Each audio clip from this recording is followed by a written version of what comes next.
Nothing like a happy birthday rendition to welcome the new year. Man, new decade. New year, new month. We were having fun the other day saying, see you next month. See you next decade. See you next year. Yeah. Anyway, I can't believe I've been doing this for such a long time, and I want to take you guys through a little journey. I don't know if you guys would put up with me for a few minutes while I tell you how I arrived to where we are now. Yeah, it's been a long time. And for all of you who may not know, I hit 70 this past September, so I've been around for a bit. Some of you know me very well. Some of you have been with me since the very beginning. Some of you maybe just joined the channel or the Facebook group just recently. Some of you may be brand spanking new to this adventure. Photo printing techie, that's what we call it. And again, I want to talk to you guys and tell you so that you know who the heck is Jose. So, I was born in Puerto Rico. My parents were born there as well. But their parents came from Spain and other parts of the world, Portugal. And so basically, you know, during the Spanish-American War, the end of the 1890s, I guess. I don't know too much about my history. That's a shame. But anyway, after the end of that and the Treaty of Paris was signed, the U.S. took possession of Puerto Rico and everyone that was there at the time and future born folks would become American citizens. So I was born in 49 and enjoyed the heck out of the 50s. I really, really loved it.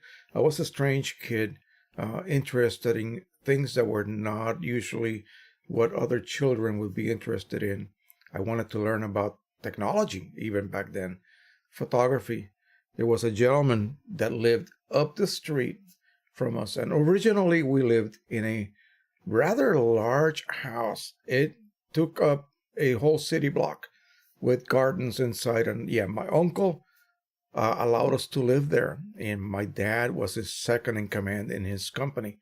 And so yeah, I really didn't lack much as a child, so I was kind of a brat, I've been told, and I learned a lot later on as I grew up. But anyway, eventually the country, I guess you can call it, the island the government decided they were going to build a highway that would go from east to west from the airport and surrounding communities all the way to San Juan, the capital, which is just another little island connected by a couple of bridges.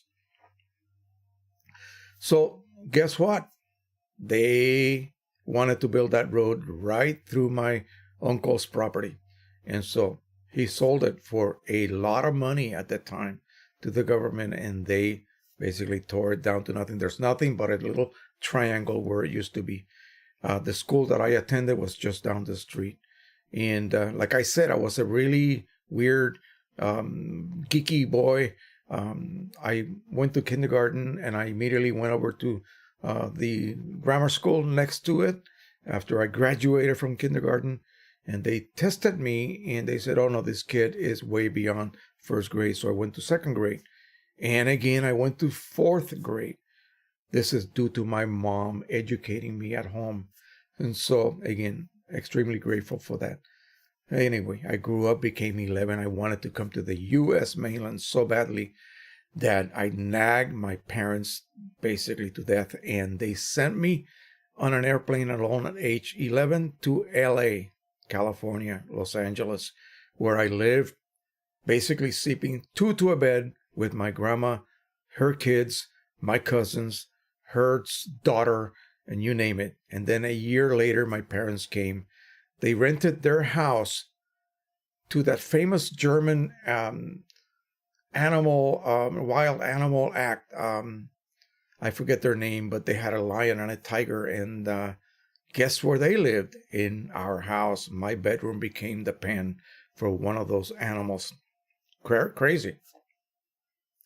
Anyway, so back in Puerto Rico, though, before I left, I really became interested in photography. So what it was basically I just saw my first set of photographs. What had happened was my cousin, my uncle's daughter, was arranged to be married to a Spaniard. They brought him over from Spain, and they held the wedding in Barcelona. And so everybody went except for us. We lived down in the lower level of that big giant house while they were away for this wedding. When they came back, I saw the pictures that this photographer, who happened to live right up the road from us, had taken and produced. And I was floored. Here I am, a little geeky boy about 10 years old, and I could not believe that you could do this, because all I have seen before was those little, 4x4 prints that my mom and dad had in their albums, and all those little box cameras that were being used at the time. Plastic cameras with plastic lenses, of course. Nobody had good cameras like a Leica, like this guy did. He had a Leica. Oh my gosh. So when I saw this, that was it. I was sold. And so not even a year later, now we're in LA, and my dad bought me a very low-end enlarger. And I took over one of their walk-in closets and I created a darkroom. And that was it. That's all I did. And then in school, we had what we used to call junior high school, which is middle school now. It was only, it was 3 years of junior high school and then 3 years of high school in the LA school system. So while I was in junior high school, I was still kind of gaining my skills verbally. I couldn't speak English very well. I could read and write, but I could not communicate very well. So my English teacher is the only one of two teachers that I remember by name. So Mr. Hernandez, he was a Mexican man, took me under his wing, basically. He helped me tremendously. And within a year, I was just chatting like the rest of the American kids. And guess what he did after school? Photography club. Oh my God. So I begged my mom to let me attend. I think it was just like once a week photography club at school. Of course, I had to do my homework during lunch, so I didn't even eat lunch on Wednesdays, looking forward to photography class. And so that's where I learned about the Exacta camera from Germany back in the war days, and of course, even in the 50s. And so also about Leica cameras, and again, how to properly print and develop images. Again, all I knew was what I learned, basically hands-on. So that went on to high school. I joined the printing club, and basically I learned how to do offset printing. Imagine that, a high school kid doing 4-color printing process. Yeah. At 18 years of age, I graduated finally, because I got put back 1 grade because of my language lack of skills. And so I graduated instead of at age 17, at age 18. And guess what? I got drafted after about a year and a half of college. This was in 1968. And so, 69. And so I went into the Army, and I became a combat medic. They sent me to Fort Sam Houston, Texas. There I went through my training. I was picked out of 150 applicants to go to occupational therapy school. And I went to Denver, Colorado, to Fitzsimmons Army General's Hospital, which is now closed, for my training as an OT technician. I got sent to San Francisco, Presidio, San Francisco, which is the amputee center at the time for all of the Vietnam veterans that had lost their limbs. We were the rehab center for them. And so I got the opportunity to work there. Well, every day I would bring my photography to the clinic. And the nurse, the head nurse, she was a colonel, saw that I would, it just didn't seem like I was a happy camper there, even though I did enjoy what I was doing tremendously. But again, she talked to what they call the information officer, which is the guy that handled all of the press that had to do with the hospital and outside. Because remember, we were in California, so being only 500 miles away from Hollywood and all the entertainment, we did get a lot of that type of entertainment for the so-called wounded troops. And so guess what I had to do? I got to run around with famous people and photograph them and go on field trips with patients and famous actors and actresses and musicians and singers and all of that. So also to the races and going deep sea fishing, all of that stuff. And everything had to be covered photographically for the hospital's newspaper. Awesome. I can't believe that I got that opportunity to be able to do that. And so normally you have to go to school to be able to change your specialty. So I went to school for OT, but now I wanted to be a photographer, a still photographer. So the code for that was 84 Bravo 10. So what happens? My commanding officer, one evening at formation, says, "Are there any photographers here in the company?" And I stayed quiet, and I got elbowed by my companions left and right of me. "Raise your arm, you dumbass." So I raised my arm, and he says, "Report to the orderly's room after the formation." And I go, "Oh my God, now what?" So it turned out that he wanted me to shoot pictures of his daughter who was participating in some kind of dance recital. Wow. So I did that. I met his wife. He picked me up. We went out to an Italian restaurant. This is unheard of. I was on E3, was it PFC? Yeah, PFC at the time. Unheard of. A commanding officer hanging around with a PFC? No way. Anyway, so he says to me, "So how come you haven't been promoted?" I went, "I don't know."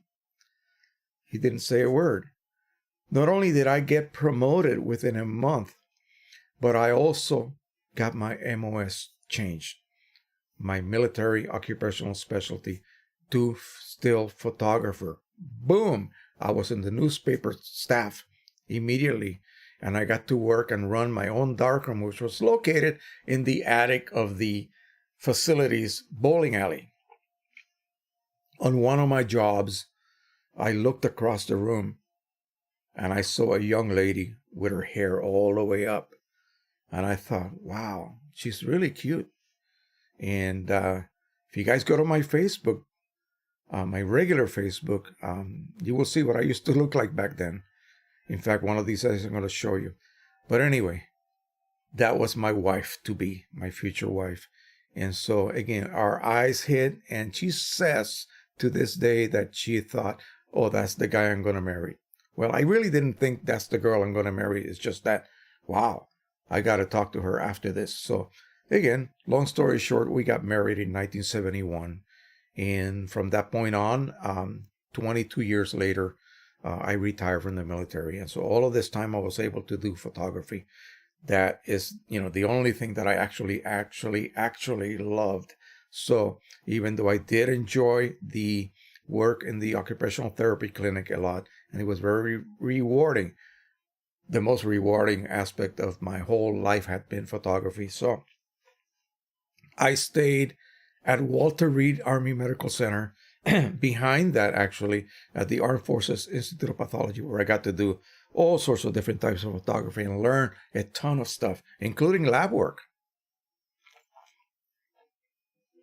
By lab work, I mean biological lab work. So I was sort of like a lab technician / photographer as well, or photo lab technician. So I did a lot of electron microscopy, both scanning and transmission, regular photomicrography, and even histology. I used to process tissues and cut them into 4-micron thick sections, stain them, provide many types of special stains. Worked in research for about 24 years during that whole period after I retired from the military.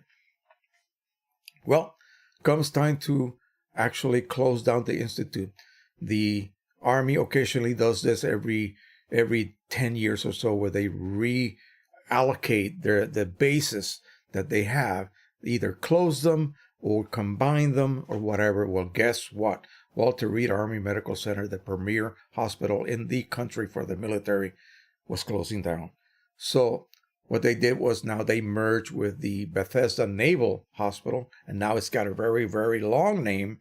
It's a tri-service type hospital, and it's just 3 miles down the road. That's where we go for our care. Well, the Armed Forces Institute of Pathology was going to be shut down. So there I am with no job at 62 years of age. I actually got picked to help shut down the institute because I jokingly said, oh, I'm going to be the last blankety blank out of this building.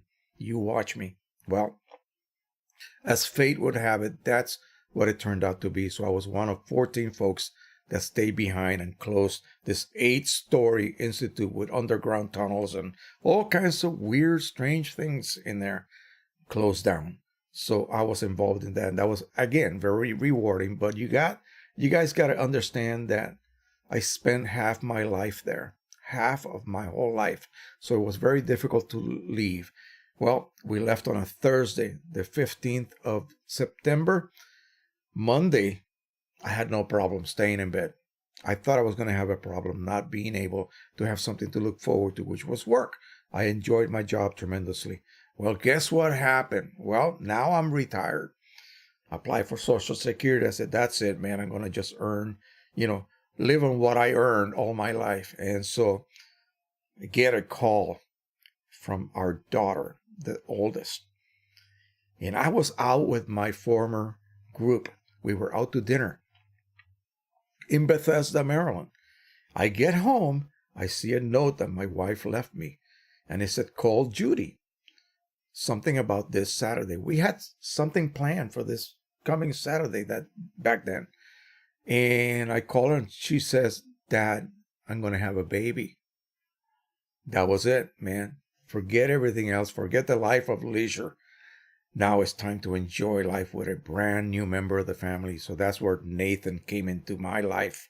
And so, meanwhile, before that, I had been piddling around with YouTube, just basically uploading, videos here and there, just stuff, testing a camera outside, whatever, nothing really organized, nor having to do with printing whatsoever. But what happened was that I had already been involved in other hobbies, micro machining. I was making all sorts of things with my micro lathes and milling machines, creating all sorts of, educational DVDs that I was selling through a company. And so I thought, maybe I'll start a channel and I'll just concentrate on this. Well, that sort of lasted about a couple of weeks, and I immediately got involved into printing, photo printing. And I had been messing around with that at work for a while because of the photography work that I had to do at the job. Well, people just started to say, Jose, just go ahead and do something like that. People will just dive right into your channel. And I thought, nah, no way. That's not going to be the case. Impossible. Well, long story short, I opened my channel in 2009. I retired in 2012. So during that 3-year period, nothing much really got done as far as what we are doing now together as a community, you guys and me. Again, it was just totally unorganized. And all of a sudden, I get an email back in the early days of YouTube. This is probably right after Google bought them out. Okay, so that I was considered now to be a partner. And I said, what the heck does that mean? I don't want to sign anything that's going to really, make things totally different. Well, partnership meant that now you can monetize your videos. Oh, well, that'll help. Even if I get $5 a month, that's better than nothing. That's better than money coming out of my pocket every month. So I accepted it, and that's it. Let me show you what that means as far as something graphically. I'm going to switch over to the display. And there's a big gap right here. I don't know what's happened recently, but this is when I started way back here. So this is, actually, no, I started way over here in 2009. So 2009, look at that. What did I upload? Nothing, 0. So I had my account then 1, 2 videos, these are actual views that I was getting per day. Okay. And then this is when I started doing the more photography oriented and a little bit more organized uploading of videos. And you see that more and more people started to see my videos. And then all of a sudden, boom, what happened here? It was sometime around 2012, April, boom. And then we had a drop. I think what may have happened is I stopped uploading. And so people just were simply looking at whatever I had left. And you can go back here and you can see basically what videos we're talking about. So I did, 3,800 EPSON 3,800 videos, refilling. And then all of a sudden, 2013 really started to work. And, sometime around the beginning of 2014, you can see how it started to escalate up a little bit. And then it has been a slow climb. And then here it kind of went exponentially way up. And then, unfortunately, that data is just disappeared. I don't know why. But anyway, so that's where we are at now. We are here at the present, and we're getting about 4,800 views a day, which is nothing to sneeze at, I suppose. It's not fantastic, but, it serves a purpose. And this is a real-time activity right here. So this is right this minute, right this very minute, the last 48 hours. This is what we're seeing. So this shows you your videos and the number of views. I think we're up at almost, how many views? Over 6.7 million views total. And this is the total amount of money I have made in the last, 5 years or so. Yeah, no, maybe 8 years. So that's not bad. But anyway, that's it. I just told you exactly what's been going on with my channel. And so what a lot of people don't realize is that, and I just got kind of yelled at, not really yelled at, but kind of told by someone that, hey, stop rehashing, subject matter. Well, that helps in a way, but it doesn't help in a way. Because what happens is that even though I have all of these subject categorized playlists, how many of you realistically, go through my playlist to look for a subject that pertains to the question that you have? That takes time. So what's easier? Well, you just post a question on one of my videos as a request, and you ask me something that has been covered over 5 times already before. And so, again, I recommend that you guys just go back. You landed on my channel first time, you saw a couple of videos, explore my playlist. That will really, really help us. Not for me. It's not for my benefit. It's for your benefit. Explore the playlist. Everything is there, okay? Everything is there. So, I also then was told, hey, why don't you create an affiliate page on Amazon? It's really easy. And I thought, oh, come on, man. That can't be that easy. So I looked into it, and yes, indeed, it was easy. So what I have done here is I put a link on all my videos and also on my main channel page where you can just click, and then you simply just take this new URL and save that. It's basically amazon.com/shop/Jose Rodriguez, one word. And save that as a your from now on, that'll be your amazon.com shopping link. You might ask, well, what if I want to buy a sweater? Well, it's simple. Just go to the very top and search for sweaters. Search for whatever you would have searched regardless of whether you're on my affiliate page or not. I have lots of stuff, photography. I have lots of papers. I have everything you need to do anything that we have discussed here in the channel, including lately I added some drone stuff because these are all photography type drone and accessories that you will be using. And guess what you will be doing with those images and those videos? Producing videos, of course, beautiful stuff, and also making prints, which is the major reason for this channel's existence. Then somebody told me, well, you should create a channel or a page or a group in your Facebook. and call it something that people will remember. But this is Jay Toolman, printing techie, photo printing techie. So here we are. And now we are at about, let me see, a crazy number, 3,465. And I just updated this. I actually say welcoming. I do a welcoming to all of the new members every Sunday evening. And today is what? Monday? And we are at 2,300 already. No, is it Monday or Tuesday? I forget. Tuesday. So here we are on Tuesday, and we got 23 members already in the group.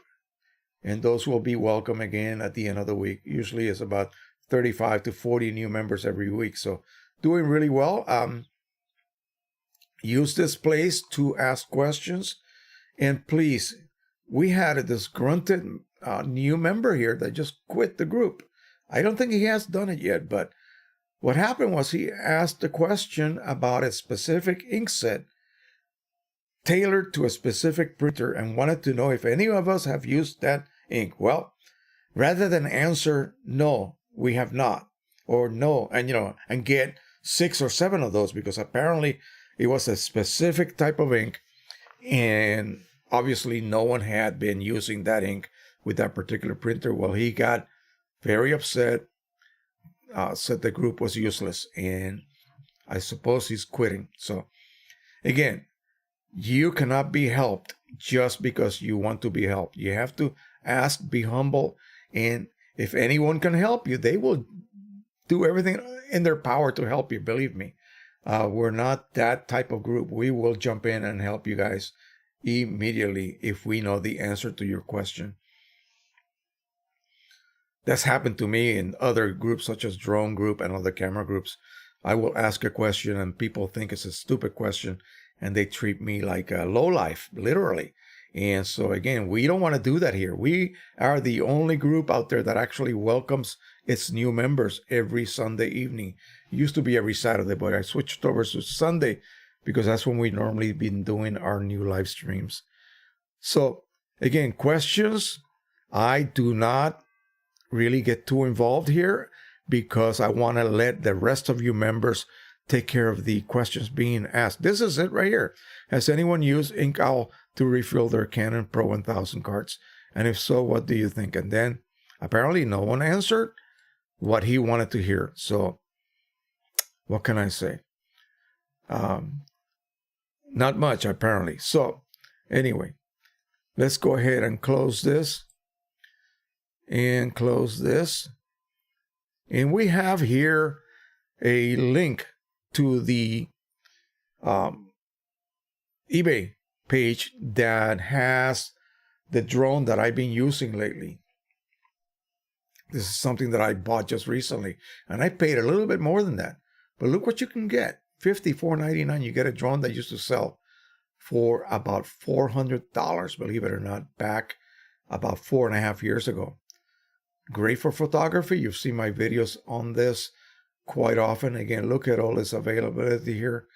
And again, you need to find something that has the proper type of camera so that you can then produce images. This is your deal. This is what we do. We make images. So, but images from what? 150 feet up in the air looking down. Oh boy. Can you do that with just about any camera? Not if you have a crane that is that high or a building that can get you that high, then, you have no other way of doing this. This type of instrument will allow you to do that. So again, it's a lot of fun and I enjoy doing that quite a bit. This is the new interface, by the way, that we're using here for the live streaming. And I pinned a Happy Printing Everybody cup. Again, from Teespring. All you have to do is click on that link and order your cup from them. I am no longer producing them myself simply because it's just too much work. I just don't have the time anymore to do this sort of thing. Let me switch over to me. I'm going to say howdy to everybody that has come on board today and said hello to me and hang out with us. And please tell us who you are and from where you're watching from. And so that way we know how far out in the world we are reaching out. Now, today being a holiday here in the U.S. Happy New Year to everybody, by the way. This is New Year's Day. No one is really working, except unless you're in a retail type environment. You got to make that money. So, but anyway, we are all home today. My kids are home. Whole family's home today. So I thought, why not? Let's just do the first live stream of the year. Say howdy to everybody. Thank everybody, by the way, for this very successful past year, the 2019, which ended the decade, and now we're starting a brand new decade. So after I get done talking to you guys here, saying hello to every one of you, I want to give you kind of a small perspective of what I plan to do this coming year. And again, I need you guys' help. I really do. On your video responses, when you watch a video and you feel like you have to respond to something, please keep it relevant to that video. Okay? If you need to ask me a general, non-related to the video question, I got my email posted on my About link of the channel. If you click on the About tab, if you will see my information there on how to contact me. Maybe you don't want to publicly talk about whatever you want to ask or what you've been experiencing with your printers or a problem you might be having. So I got an email posted there. That's all you got to do. And another thing is that, remember, we only concentrate on professional level or prosumer level photo printers. So any of the office type printers, your all-in-ones, which include a scanner or laser printers, or other than Canon and Epson, because that's all I ever cover, Canon and Epson printers. Yeah, call me a snob, but no one else has printers like Canon and Epson for photo printing. So that's all we have at the time. So anyway, HP, of course, they left the photo market completely. Especially the prosumer market.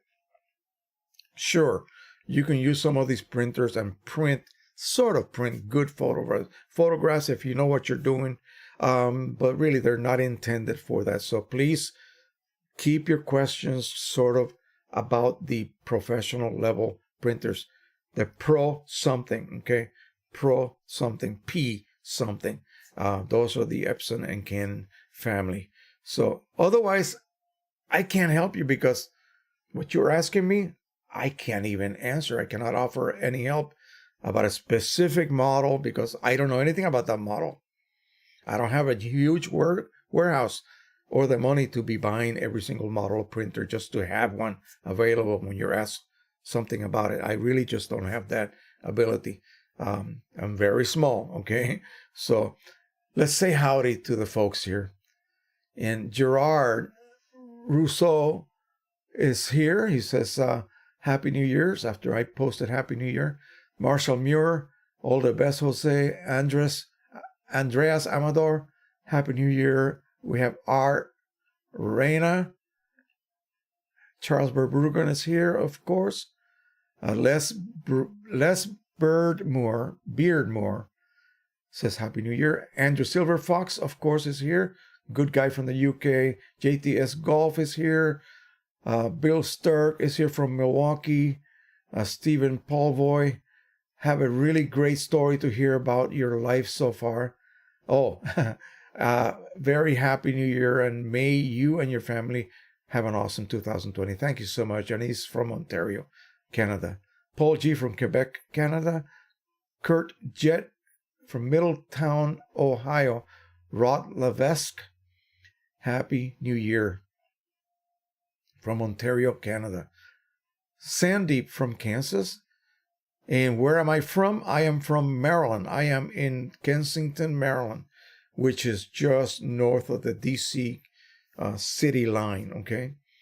So very close to Bethesda. Everybody knows where Bethesda, Maryland is. Rockville, Wheaton, Silver Spring, that whole region there.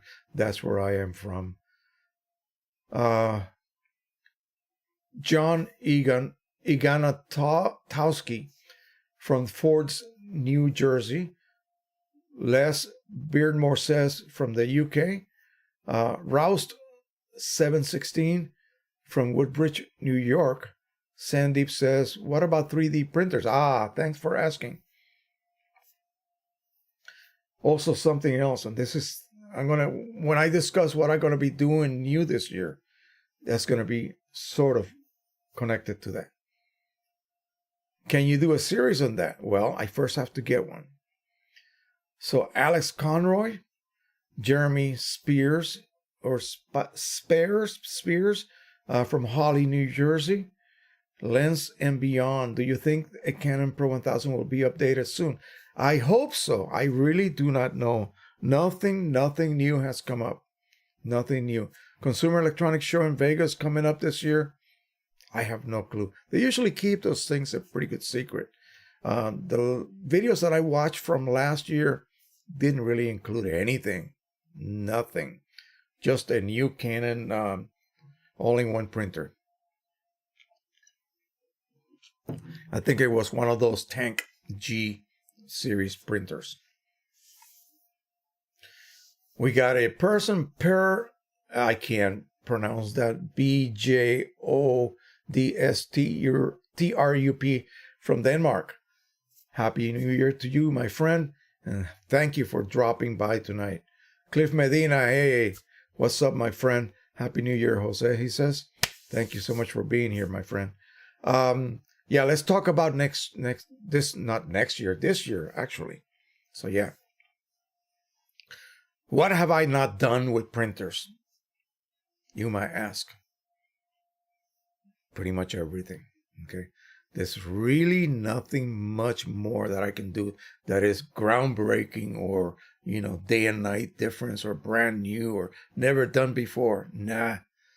Everything that I have done already has been, we're up to date, in other words. How far can we go? Well, we can test papers. That's all subjective. The paper that I like, you don't like. The paper that you like, I don't like.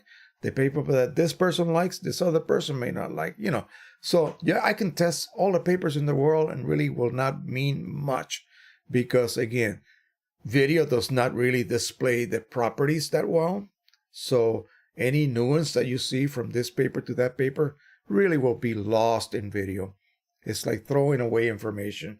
It just cannot detect the beauty of one paper compared to the slightly less beauty of another paper. You know what I mean? So other than that, we've done it all already. So let's move on to other areas. So 3D printing was covered by you guys just now.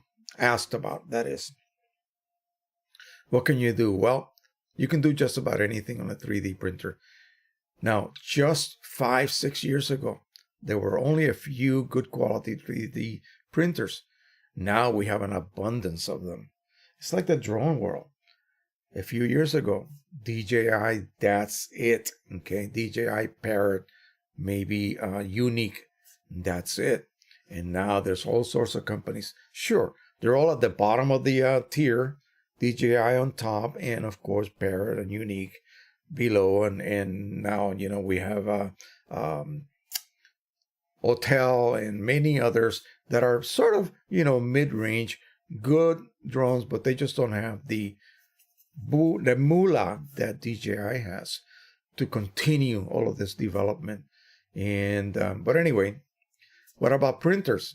Like I said, how much further can printers go? Really, sit down and just think about that for a minute.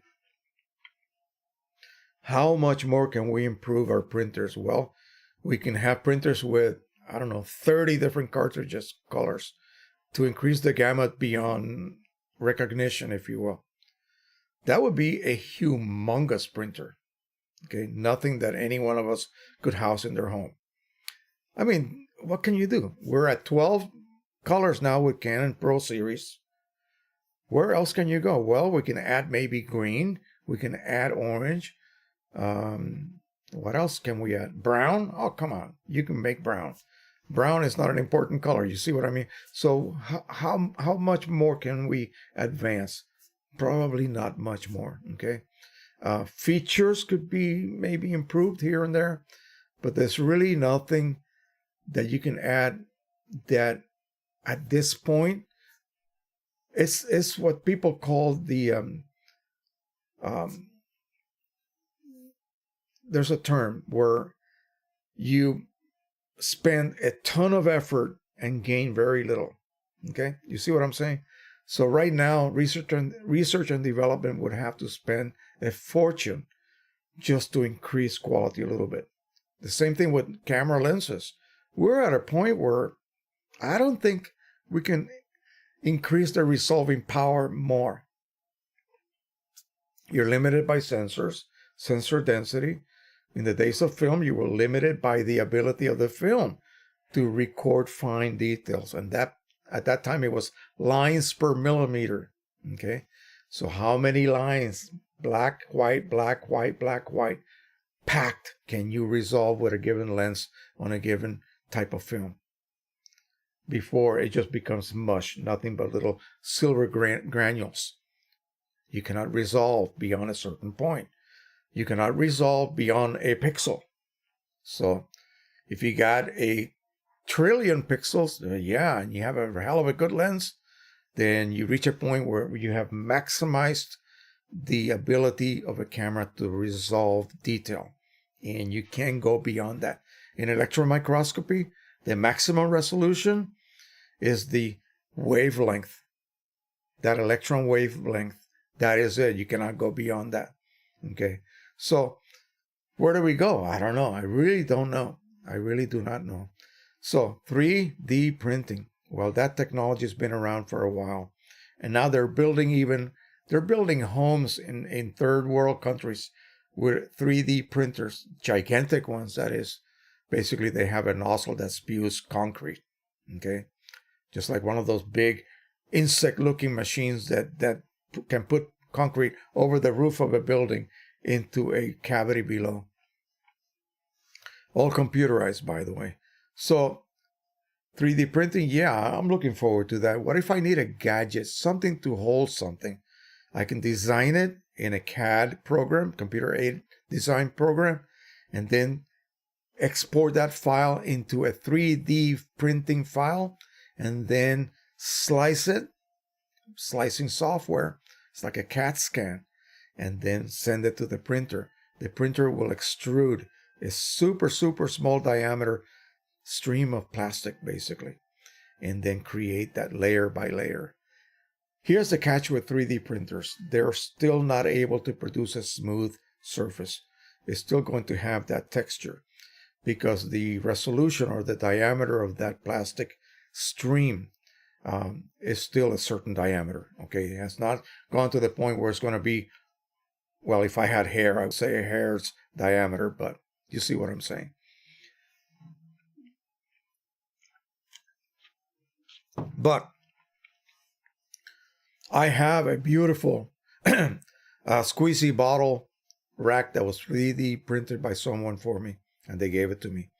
And that thing, I treasure that. So yeah, you can do all sorts of things. You can do 3D imagery. You can do models of a famous church, famous building.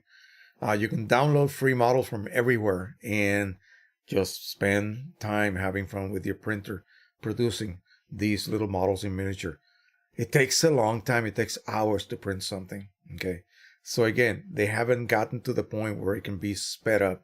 But now they have resin printers, which operate with a UV type light source and or beam, and they work sort of backwards. The platen where the unit would be 3D printed actually is upside down. And as the unit, whatever model you're printing, is created, the unit rises from the liquid resin and it emerges printed with smooth surfaces. I don't know how fine the detail that you can achieve with that is, but again, it's really fantastic, really fantastic. Now, there's also laser cutters, which is basically the same technology, except they're utilizing a laser to cut.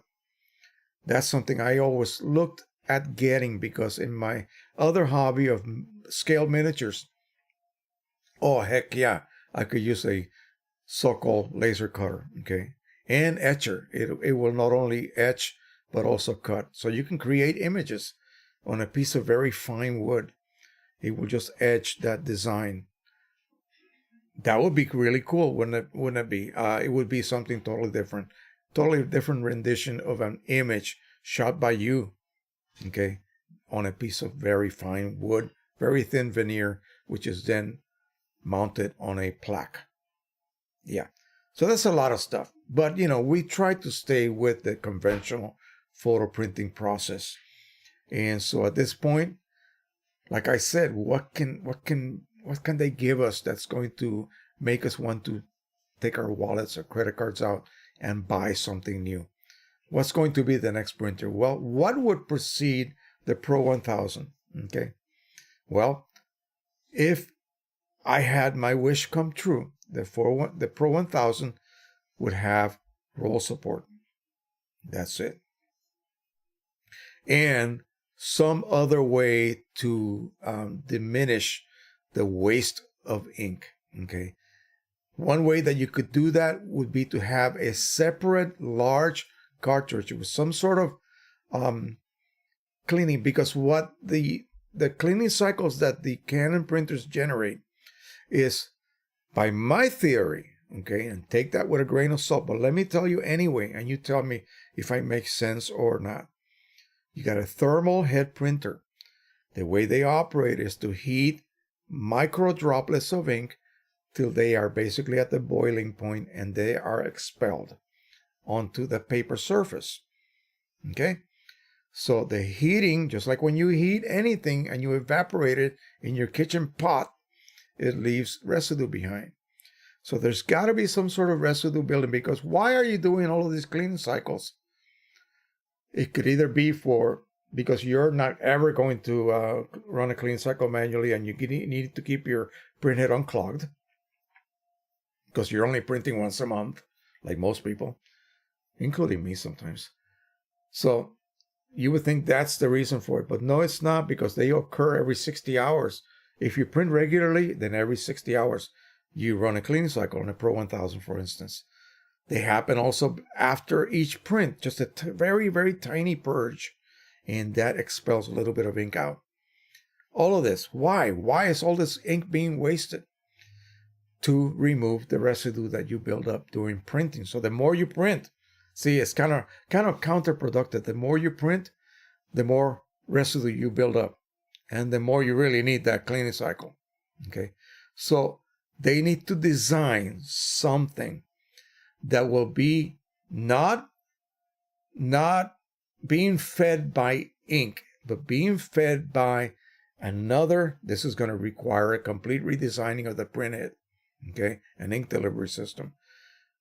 So a tank of cleaning fluid that will only enter at the very, very end where the nozzle compartments are. Those are the ones that are encrusted with all the crusty junk you develop when you burn ink out, when you're exploding that ink. So it will enter through microchannels there and only affect the regions that it has to affect. That way it's not ink that you're throwing away, but this cleaning fluid. And, you know, that's it. Then when it's done, it would allow ink to then replace whatever amount of fluid is left. It will be microliters worth, and fill those chambers back up with ink. So you're ready to print the next print job with a nice residue-free compartment. And by compartment, I mean each nozzle has a little tiny space that fills with ink, and the resistor heats it and explodes it. And it gets filled by more ink, and the resistor heats it and explodes it, and so on and so on and so on. As this process goes along, you are developing residue, period. It has to happen, okay? Why do dye ink Canon printers like the Pro-100 only do it every 120 hours, okay, rather than 60? Because you're dealing with pigment, okay? So I came up with that idea. Okay, I could be completely wrong. Who knows? I mean, but hey, sounds good to me. I think that's a good explanation as to why they are forcing us to have to contend with all of those cleaning cycles, period. If I send something to my Pro-1000 right now, yeah, it'll use up a lot of ink because I haven't used it for a couple of weeks. My fault. It's been busy this last 2 weeks. I have nothing important to print on that printer. So anyway, that is my fault. But again, it's not something that I can just, do away with or sort of minimize. So one huge improvement that I would really benefit from and welcome, and this could be retrofitted into the 1000, 2000, all the way up to the 6000, the P or Pro 6000. It's something like that. And again, that would require buku money to be spent in research and development to create a brand new printhead that can then be integrated in that whole series of printers, because they all use the same current printhead we are using now. Okay, so as long as you feed just the very last, it would be like if you look at a channel of water, and then at the end you have a little stop, and then you have a compartment of maybe like 2 or 3 cubic feet area, and that's filled with ink. Let's call it ink or water. So you come from the side and you put some of the cleaning fluid in there, pushes out and cleans that little tiny space. The rest of the channel full of ink stays as it was. And then this stops feeding cleaning fluid, and then the cleaning fluid is flushed out. Again, it will just be microliters per channel with ink. That's actually taking place right now anyway, after every print that you create on a Pro 1000. Okay? Also, what about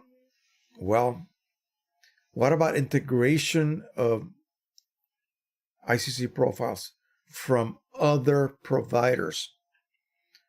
That would be awesome, because then you can just forego having to deal with, did I turn off color matching? No. All you would do is choose, after you generate a media configuration for all kinds of other papers, you would then tie them to that particular profile that lives inside your hard drive anyway. So when you choose XY paper from HALIMUN, it would have to use that profile. Right now, there's no way to do that. Okay, you have a media configuration, but you have to manually set color matching to none or off, and then link that profile from your editing application. I want to do it through my driver. Okay, so that's something that can be added. I want to just go to my driver. I hit my paper types, and I got 100 different papers there. If I choose Canson so-and-so, it will automatically be linked to the Canson so-and-so ICC profile I have in my hard drive. That would be awesome. Okay, if they could do that, yeah, that would be a huge improvement. Again, it's not going to be anything to do with color output or increasing gamma. None of that. It'll just be making life easier, so that any Joe Blow like me can just go here and say, hey, I want to buy this new paper. Oh yeah, I don't have a media configuration. Well, you download a file from the provider of that paper, you install it in your driver, and boom, it shows up there as one of your custom papers. Boom, boom, it's done.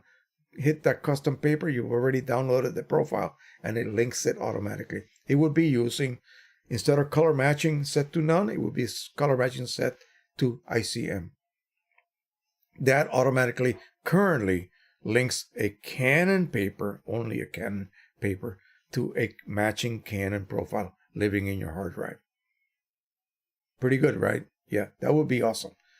They should listen to me, but they do not. I'm sure that they don't want anything to do with me because of what I preach.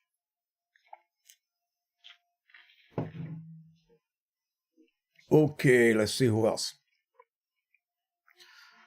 I want to state that Cliff Medina is from North Plainfield, New Jersey.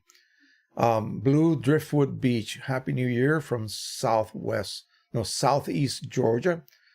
Ayman Ali from Bahrain. Sandeep, you could ask NASA to take you on the space station and try to use the Pro 1000 if it works in the ionosphere. Yeah, I don't know. It doesn't use pressurization, but it needs gravity. It probably would not work because of the lack of gravity there. the ink is fed by gravity to the ink lines. And so there are a series of sensors downstream and a couple of little valves here and there, but yeah, it needs gravity, so probably would not work. You would need a pressurized system to be able to, and so that would be an EPSON printer.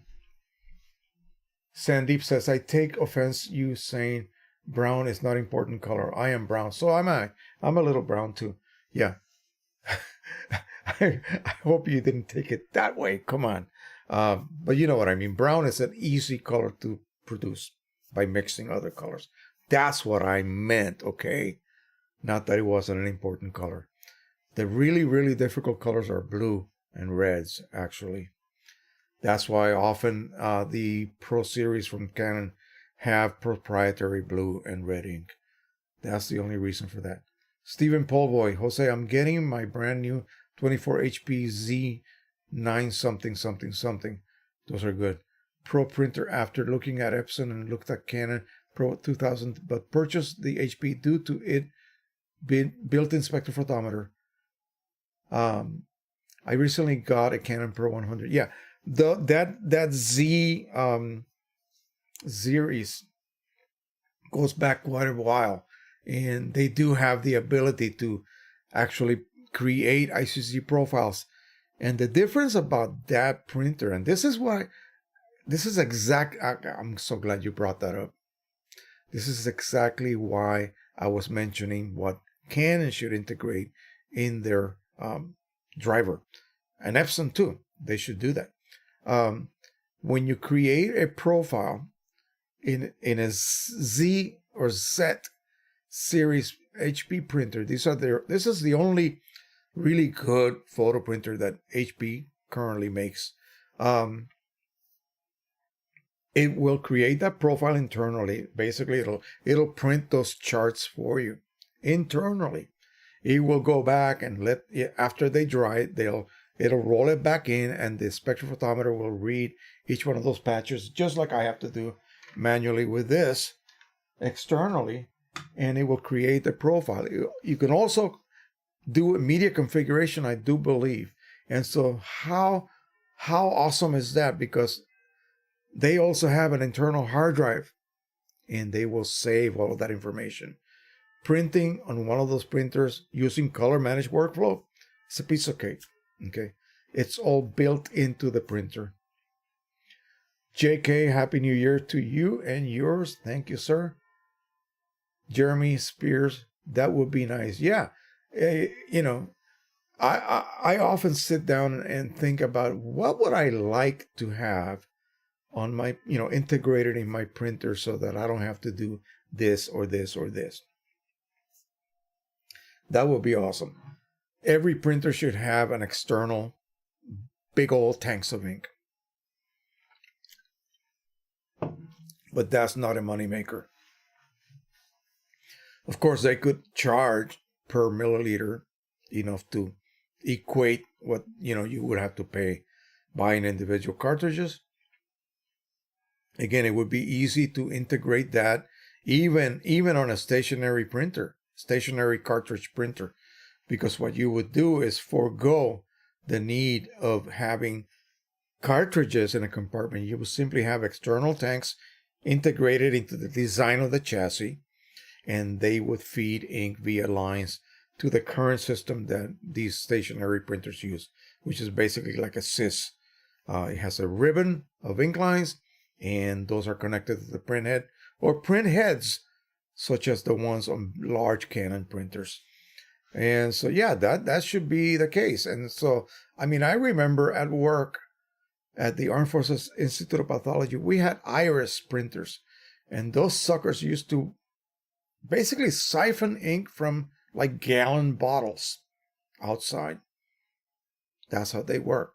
And we used it for all of our scientific posters that would be made whenever there was a meeting someplace, an international meeting or blah, blah. Yeah, people would create this big old posters like that. Let me go back more. Yeah, that bigger than that, okay? Maybe 5-6 feet wide and about 3 feet in width, 6 by 3. and those would be mounted on boards by our graphic art department, and people would take them to the shows and the meetings and the exhibits and all of that. So they used to have that available. Why not now? Of course, an Irish printer was like $150,000 by that at that point. So again, nothing like what we have now. But anyway, yeah, that would be possible. Any of this stuff is possible. It's just that it's just not a good economical thing for these companies to do, because they will lose money. They rely on us buying ink cartridges. And you know what? Our community is actually quite small. I would suspect maybe 10% of everyone who owns printers even bother. I know my in-laws don't. They have fancy HP office printers in their homes, and they're basically members of that monthly ink club where they get their cartridges replaced for a given fee per month. Only the photography crowd that happens to be involved creating prints, because most of the other, I would say maybe 80%, they just rely on digital images and digital transmission and digital trading of images. Nothing gets put on paper. So they really don't know what that's about. Anyway, I hope you guys enjoyed this little discussion. I just wanted to do something the very first day of the year and have all of my friends out there to join us tonight. I did point that out on the Facebook group that I was going to do this. And I was surprised that I got immediately 16 responses from people. And we got 35 people here tonight, but only 17 likes. Come on, guys, hit that like button. Every live stream counts. And I know people that have given up basically doing individual videos and just rely on live streaming. That's good and bad, but I like to do both because I can do subjects having to do with this and that on a 10-minute video rather than it's been about an hour now. So we've been on for exactly 1 hour right now. So any questions from you guys? Anything you would like me to cover? Remember, I said I've covered everything already, but that's just me spewing. Maybe I haven't. So in the comments, I want you guys to leave your wishes for this coming year. What would you like to cover? Like me to cover? And again, try to keep it from trying this ink or that ink. Well, I can't afford to buy those inks or those papers. They have to send me something for me to test. And I will actually, how would they say 28,000 more customers? You see, that's what happened to Precisioncolors. They went from this on eBay to can barely sleep because of so many orders they're getting. And I'm not saying that I was responsible for all that, but what I'm saying is that I tried their products. They provided me with products. Ink Owl did that as well. So I give huge kudos to Ink Owl because they took it upon themselves to provide me with some inks at their own risk, because I could have just turned around and said, hey, your stuff stinks too high end, and no, it did not. So if they have confidence in whatever they are selling, I'm sure they wouldn't mind getting another 28,000 or so customers interested in their product, because that's how many people we have currently subbing to the channel. Got another 3,000 something, 400 something on the Facebook group. And again, if I do a test on a product and it turns out to be a very positive test, then I will do videos on it. I will not do a negative video. That's not my thing. I don't like to do that. I will very discreetly contact the provider of those products and tell them that it didn't really work out. And that's it. I leave it at that. I'm not going to do a negative type of a video. Also, I am not going to pay money up front for a product because they want me to provide them with a 5-star review and then they will refund me. No. A lot of the Chinese companies do that. But no, that's not me either. So guys are interested in something, contact that particular company. Tell them who I am. Give them the link to my channel. Give them my email. And if they are interested, they will look through the channel. They'll see what kind of traffic we get and what the channel is about. And if they are interested, they'll contact me. They'll send me a product, and I will be more than happy to test it and then come up with something. If it lives up to the claim, I will then provide them with all the publicity that they want. No problem at all. All right, let's see who else we have here.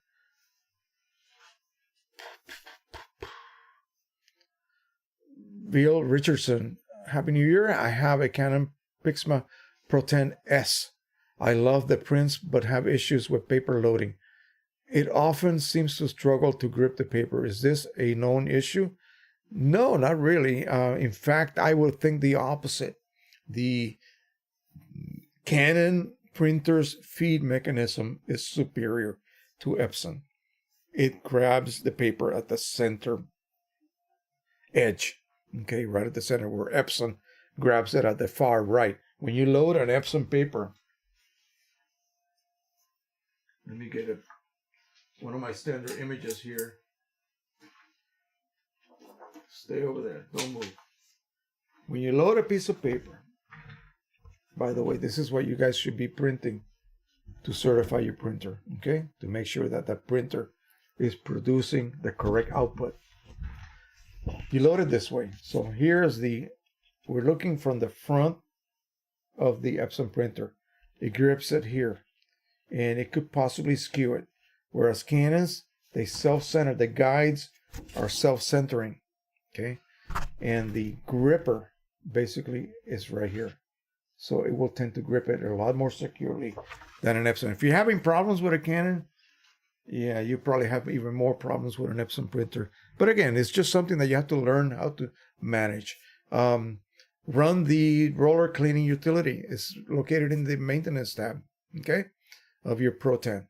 So that should, sort of not probably, it depends also on the paper, but running that utility will clean the rollers out and will actually help to maybe restore the gripping power of the rollers.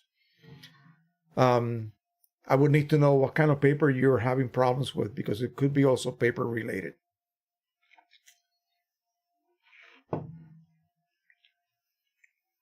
Leandro Crespi says, been surprised with Epson paper, both quality and price. Premium luster is a great match for the P800. Would love to master it. Did you try it? Yeah, I have a lot of that paper.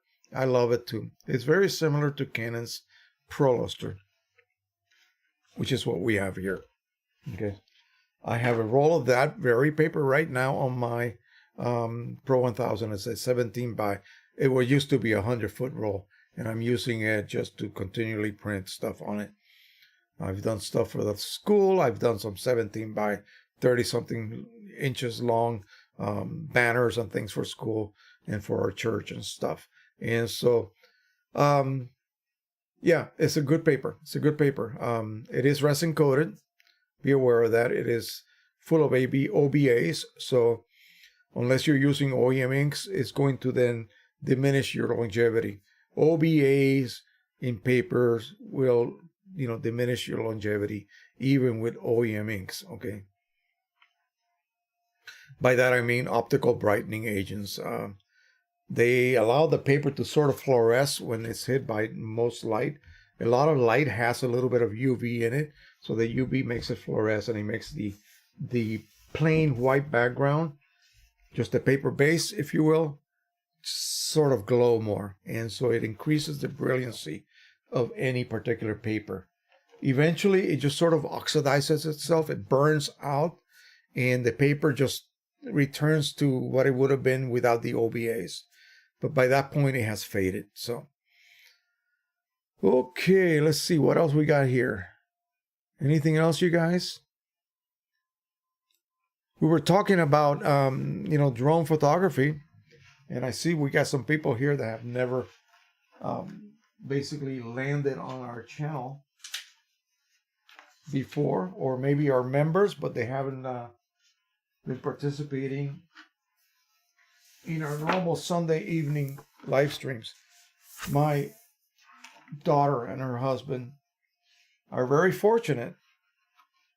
They are renting this house from his parents. It is 6 acres of space, sumptuous space, by the way. The dual homes, this is a separate addition right here. So combined, you have probably 7 bedrooms. And there's a complete suite over this garage here with everything you would want. Okay, the only thing that's lacking is a little kitchenette for them to not have to ever leave. Anyway, well, this was taken from the air. I think I probably, oh shoot, I think I probably was maybe 75, 90 feet up in the air and then aimed the camera down. This is done with the Anafi, the Para Anafi.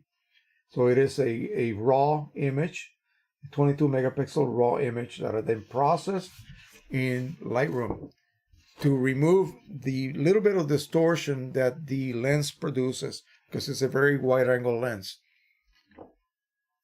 Fortunately, what Lightroom contains a built-in filter for the Parrot Anafi and also the Parrot Bebop drones. So it's awesome. Once you then remove the so-called distortion, it becomes linear and you can go ahead and process it. And it is sharp as a tack, folks. There's so much detail here, it's just ridiculous. This is officially about 13 by 19.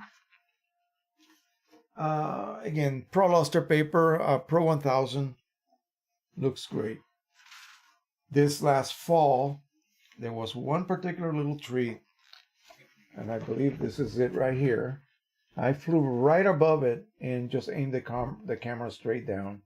Now, the Anafi allows you to do a complete 180. So I did a recent video where I actually flew into their woods. I had to be very careful to make sure I didn't run into a tree or something.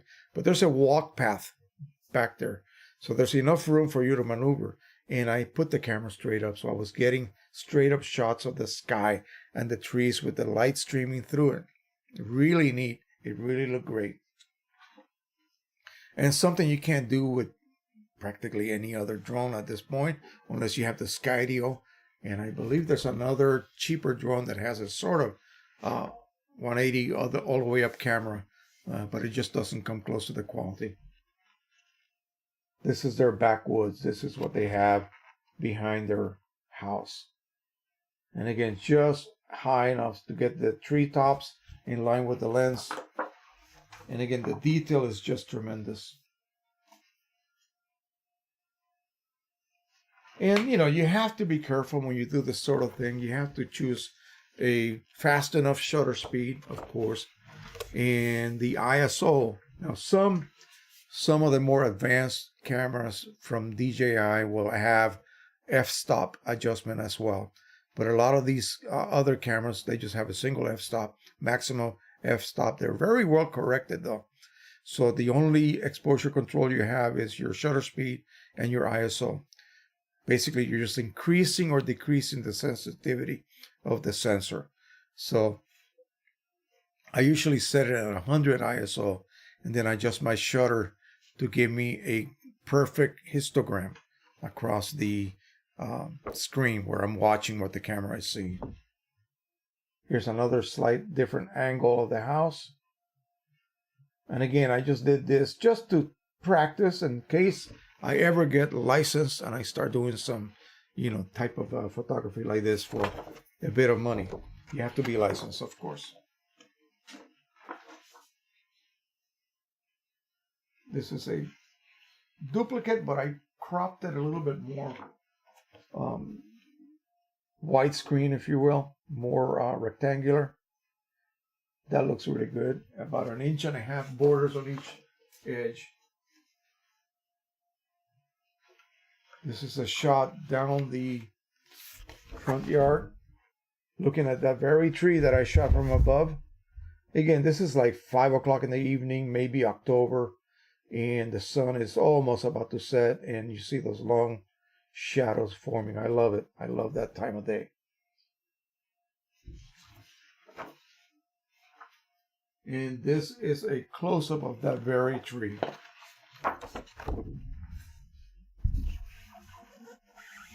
You can just see the detail.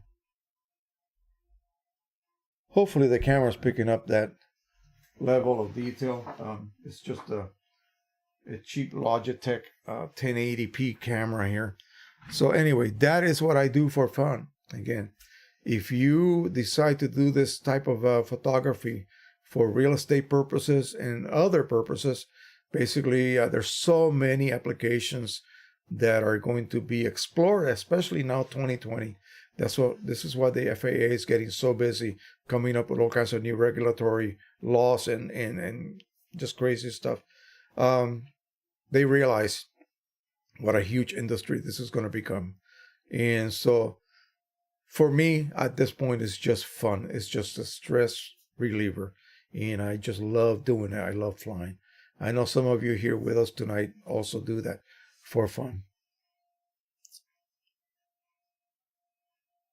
Okay, Bill Richardson says, I used several papers, but was using Canon ProLuster this afternoon. I was having the issue. Really, Canon ProLuster? That should not be a problem at all.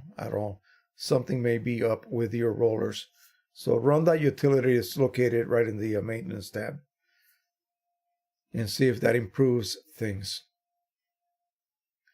Sandeep says, I just recently tried Moab, a paper company out of Utah. It has an amazing paper selection. You should mention this to your viewers. Yeah, I've used Moab before. I have several Moab papers. The thing is, like I said, just like the recent test, because they sent me papers. See, Breathing Color sent me some papers, and I tested them. But again, it was very difficult for me to convey what I was seeing here in person over video. It's really not a good way to discuss the nuances between different papers, and there are hundreds of papers out there to test. Yeah. And so all I would say to anyone who wants to explore, once you master ProLuster, for instance, and you can print blindfolded on your Canon Pro-1000 or EPSON P-800, go ahead. Contact some of these companies, look at their website, see if they offer you a sample kit. Buy that sample kit and then just have fun playing with it. They only give you like 2 sheets each, but that should be enough for you to be able to test and see how certain images react to that paper surface, that paper's gamut, if you will, as well. And how does it look? Does this particular type image look okay in this particular type of paper? Like a metallic paper would never work for a very soft baby portrait. No, it would work great for a shiny car at a car show. Yeah, that's what it would be good for. Maybe you go to an air show, take a shot of a P-52 Mustang or P-51 Mustang. That would be a metallic object on a metallic paper. Boy, that would work. I do sublimation printing. I print on aluminum. Wow. It's ridiculous how amazing that looks. But again, it's not for a baby portrait. So, again, it's so subjective that I don't even want to get into that because it will just open up a huge can of worms.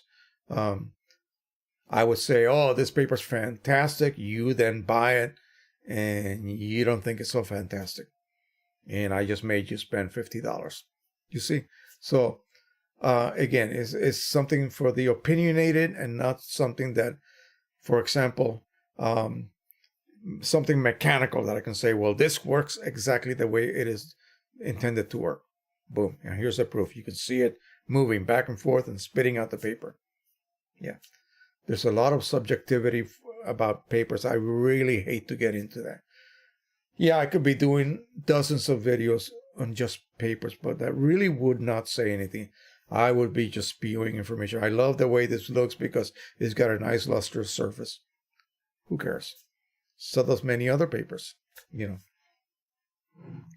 And then like when I do the testing between OEM and Precisioncolor Signature Edition, What I see, the nuance that I see between those two inks are lost when it comes to video. Just lost. You can't see the difference, if even there is a difference. Paper is very critical to the display process. Sure. Absolutely. If you had a gorgeous paper with a gorgeous surface, don't mount it under glass. I mean, come on.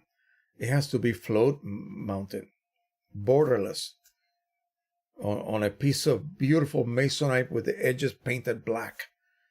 Floating mount on the wall. That's the only way to display something like that. So, if you're going to do that and you expect that print to then last, then you can't use signature edition inks.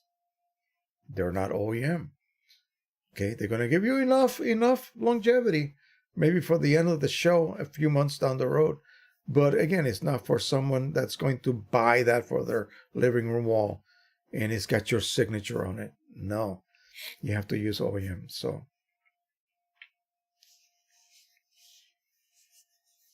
Kyle Johnson says, I enjoy your showing and telling of large photos. Yeah, that was way back. And you guys want to help the channel out? Give me some views and watch time. Search for that playlist. Show and tell. Print, show and tell. And I have like 24 videos. I show you just about every print I have ever made. Okay? Which I still have in boxes and stacks. Christ-like 777. What is that? Hello, he says. Well, hello back to you. Christ. I think it's Christ, but it could be Christ. Andreas Amador.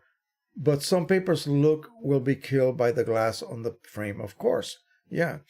If it's a no surface, no nothing surface like Pro Luster, I could care less about this being under glass. It won't really lose nor gain anything. My watercolor Moab, Canson paper. Yeah, that has to be mounted flush with no glass at all. Okay, I do have some under glass, but basically I did that just to help longevity because glass will block UV. And so that's the only reason I did that.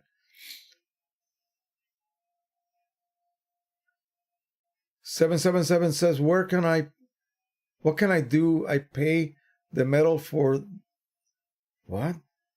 I pay the metal for the panels. I don't know what you're meaning. Where can I pay the metal for the panels? Are you trying to say where you buy it? And what kind of panels are you talking about? Robin Gazelle says, I did a new printhead alignment and that gave me an A4 output, but now I don't know how I can see that it shows a bad alignment. Perhaps I have to do manual alignment. Okay, you lost me there, brother. I mean, what is it that you're trying to say?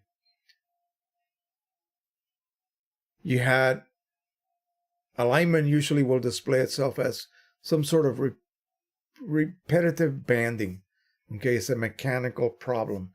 So it will show up as a banding throughout the whole length of the paper, the print created. And it'll be along the direction of the printhead, but there's also vertical banding also, which actually takes place at perpendicular angle to the printhead travel. So 777, you want to know about the panels for sublimation printing? That's a whole different ball game. Okay, you need all sorts of different equipment for that, but you cannot do it on regular photo printers. Okay, Robin says to see the previous message. How far up was it? I don't see it. You'll have to remind me what it was that you asked. and then we can go ahead and discuss it.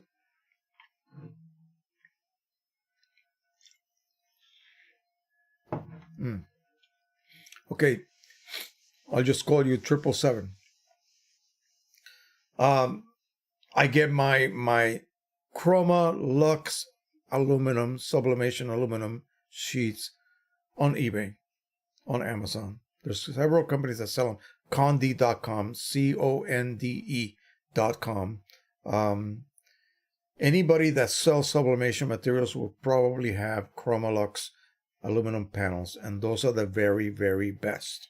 Okay, you want top quality. You don't want middle of the ground quality. Then only get Chroma Lux. CHROMALUXE, Chroma Lux. Okie dokie. So Robin, please let me know what you were asking earlier, because I looked earlier behind these comments here and I couldn't find it.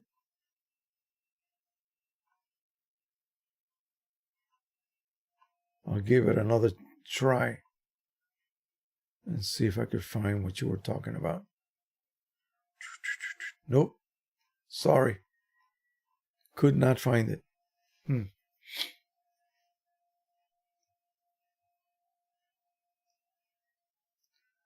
Yeah, so 777. You need, of course, I assumed you have equipment for this already. And so again, it is very difficult to make a profile for sublimation aluminum. You could do it. I've done it in the past, but it's only for my situation, not something that I can share and would work for you. Andreas Amador, what do you think about sublimation printers for paper like a Canon Selfie? Why is there no bigger printer like that? Because these printers use a cartridge that contains magenta, yellow, cyan, and black film. That film is what allows that layer of dye to sublimate. It's a quadruple pass process. The paper that ultimately accepts the sublimation dye layer has to pass 4 times in perfect registration. And so larger than, say, 8x10 would really, really require extremely large printer and equipment and cartridges. Cartridges, by that I mean the cartridge will contain paper and the quadruple layer of the sublimation film. No. That's why they're so small, because they're really restricted by the technology. They cannot be made to be so big.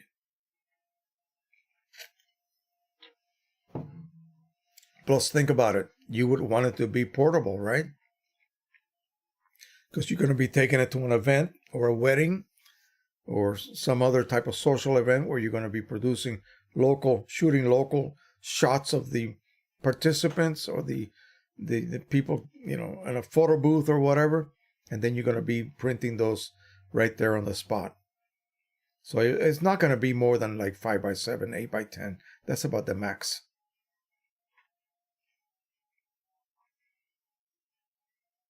Okay. All right, we are doing really good. 35 here watching and 28 likes. That's what I like to see. Thank you so much, you guys. Appreciate that. Joe Gefford. Oh, my goodness. How you doing, my friend? Ha, yeah. Really enjoy hearing your life story. I think we talked about that when we were together the other day. By the way, Joe gifted me a Typhoon Q500. That is quite a drone. And you know what? I have been using it. I had a little mishap where I actually developed a little crack on one of the arms. But again, I took care of it. I have a shop, so I took care of it, and it's as good as new. The only thing that I have been having problems with both of my Typhoon Q500s is some of the motors are overheating a little bit. So I got extra motors. I'm ready to tackle the job of swapping the older motors with new ones. It just requires a bit of soldering. I'm pretty good at it.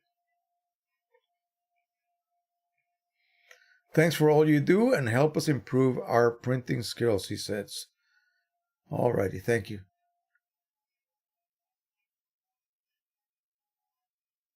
Okay. Robin Gazelle, your message was helpful review. Why? What words did you use? I'm going to go ahead and show it. Here we go. I think I have a problem with printhead alignment since my latest print showed a kind of small missing white small line in certain color areas. That's the reason I did a printhead alignment on my 100S. It usually will be if you see a gap, okay, it will not show up in just some areas. It'll be, you know, a band of ink laying down, including, you know, with image detail. And then before the next band of ink is laid down, you have a little gap. And before the next one, you have a little gap. And before, in other words, it'll be repetitious throughout the whole sheet and not just in certain areas.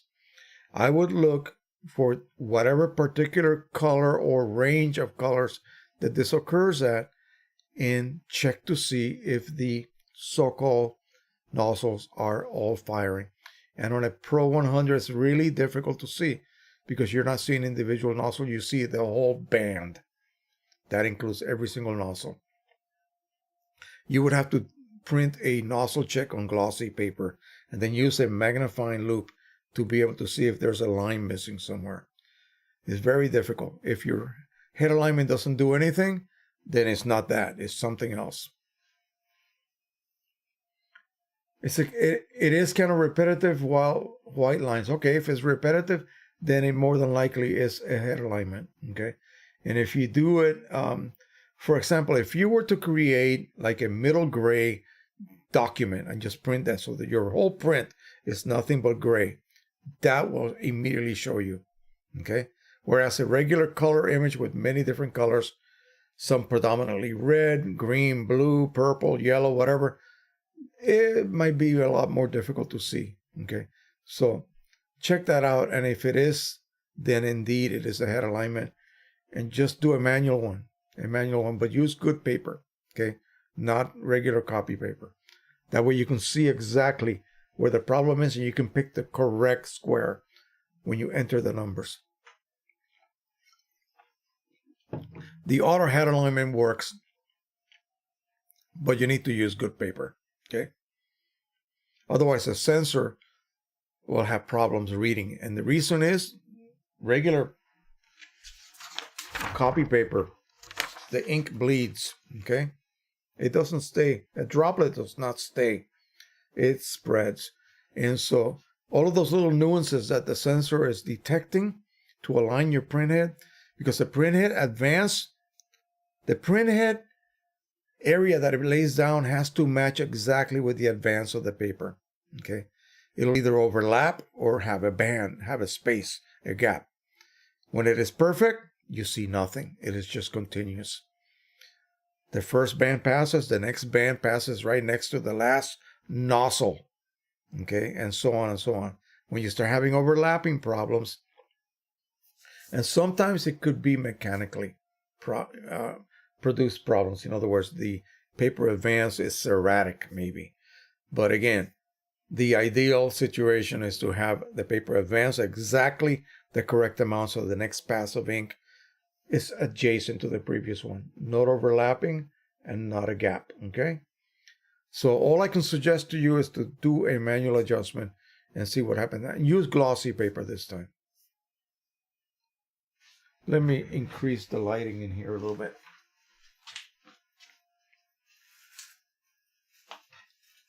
Let's see if that helps. Okay, yeah, that's a little better. My face is better lit. I was getting a shadow on this side because it's getting to be dark out. Okie dokes. So what else do we want to talk about, guys? What else? Anything? Anything you would like me to discuss, say, in the next couple of months? Problems? Something you cannot solve? That type of thing? Let me know. Again, you have, all week next week, as you guys may go back and review this video or go to the comment section, go ahead and suggest things to cover. Like I said, just about everything has been covered already. If you go back and look at my 1,300 plus videos, you'll see what I mean. There's a lot already covered. And when it comes to, keep in mind, guys, that you can go back a year ago and something to do with color managed workflow is still the same now as it was a year ago. That has not changed. So whatever techniques I maybe demonstrated way back will still be viable today. So keep that in mind.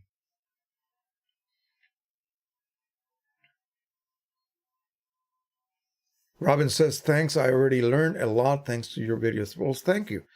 That's what I'm here for. The minute that I feel that I am not helping anyone any longer, that's when I take a break or quit. But as far as that goes, if I keep getting questions from people, that's what keeps me going. If nobody ever reacts to my videos or asks me anything, then, it's like, why am I doing this, right? It can't be just for the money, because I'm not getting rich doing this, believe me. So, and it takes a lot of time and effort to produce a video. Video might only be 10 minutes long, but it takes me about 2 hours to produce it. So, okay. I sometimes wonder about maintenance of a printer. Well, printers are getting so good that they're just about maintenance free nowadays. The older Epson printers had to have different areas like physically cleaned by you, like the purge pad, the peripheral gasket that seals against the bottom plate of your printhead, the nozzle plate, that provides a seal, which then provides the vacuum that you need to generate when you have a problem and you need to run a cleaning cycle. If you don't have a good seal, then the vacuum is not produced and ink cannot be sucked out of the printhead and clear out a clog that you may have. So, every couple of months, these older Epson printers require you to do a cleaning around that gasket, just with a Q-tip and some cleaning solution, maybe some Windex, maybe some of the more proprietary cleaning solutions that you can buy, like PSO Flush. But PSO Flush costs a lot of money, but it's very good. I know people that have been using antifreeze because it's ethylene glycol. So, again, dilute it and, but be careful with that sort of thing. Alcohol is not good. Alcohol will dry and make all rubber and other rubber-like substances dry up and become brittle and cracked. So try not to use alcohol for anything concerning your printers. I know people have been using alcohol to unclog a printer. God knows. No, don't do that. Printers like the P800, they require you to clean that gasket as well every once in a while. Just look internally. You see any kind of ink residue someplace, clean it up. Use paper towels with Windex solution. Just make sure that you go over the areas with a water-wetted towel just to remove any residue of ammonia. You don't want ammonia sitting on metallic surfaces. Even low concentrations of ammonia. It's just not a good idea. Okay. Ted is here. All right. Freehand and Jim Buchanan. I plan to do some printing on watercolor paper. All right. Yeah, so we're going to do a little bit more of that. Okay. I'm looking at buying some of I ran out completely, but I have to go to the local art shop and buy some 18 by 24 Canson watercolor paper. We have to trim off an inch, so it'll be 17 by 24 instead of 18 by 24. Because that's the maximum you can feed on something like the the Pro-1000. And you can actually feed that paper in there and create a custom size. It's just under that limit of 25 inches. But now with the new firmware, you can extend that quite a lot. Let's see. Jim Buchanan says, oh, wait a minute.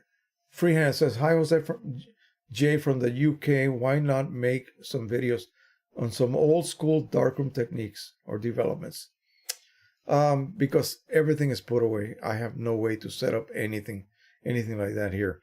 The only thing that I was sort of thinking about addressing and starting to do some work on, using my EPSON Perfection V500 scanner. It's a photo scanner that can scan film and slides. And so I was going to possibly do something like that, a short series covering that. I want to do a short series covering photo restoration. How about that? How would that be like? What would you guys think about doing that? Last Sunday, I showed you guys that I found something rather interesting at a local thrift shop. Just a little homemade booklet. Look at this. And in the back, it said Ralph Pletcher. And it says 12 and then V, Roman numeral V or 5/41. I don't know if you can see that clearly. Right there. Let me move my finger out of the way. So, what does this have? Darken prints. Okay. Of Gettysburg, shot in 1941. And there are several images there. Let me see. One of them has, some of them have become unglued. Remember those little corner picture corners that you would use in order to attach pictures to a page on an album? This is the Pennsylvania Memorial. It's still there, exactly the same way.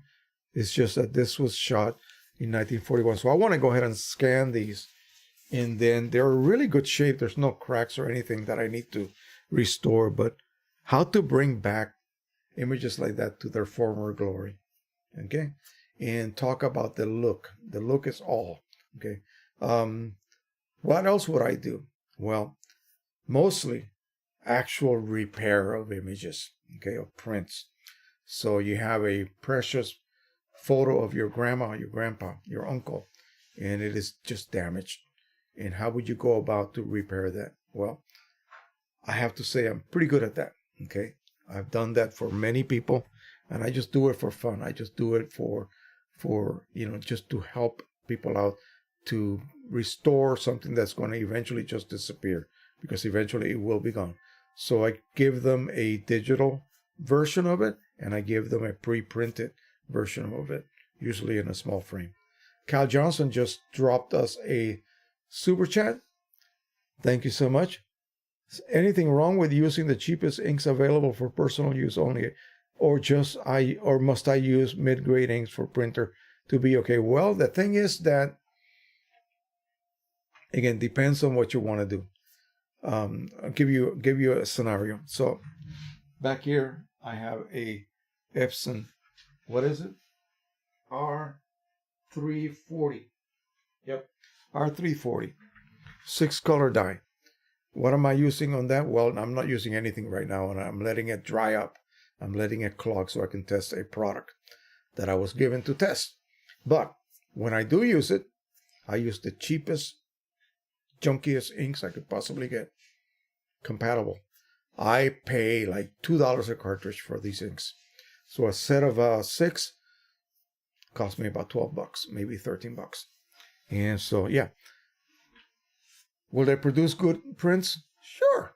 They make fairly good prints on glossy paper, 4x6s, 8x10s, that kind of thing. Will they last a long time? I don't know. I had one example a long time ago. That's got to be somewhere. I haven't forgotten where. I don't remember where I put it, but it was a shot of the Queen of the House with Nathan in the woods. And this is about maybe when he was 1 or 2. And they're walking down the woods together. And so, barely walking because he was so young at that point. And I printed that on the EPSON 1400 6-ink die printer using compatible cartridges from China. And I framed that. I have it on my window someplace here, back in the print room. It still has not faded. Who would thunk it? Who would have thunk it? But it's under glass, so maybe that has something to do with it. I don't know.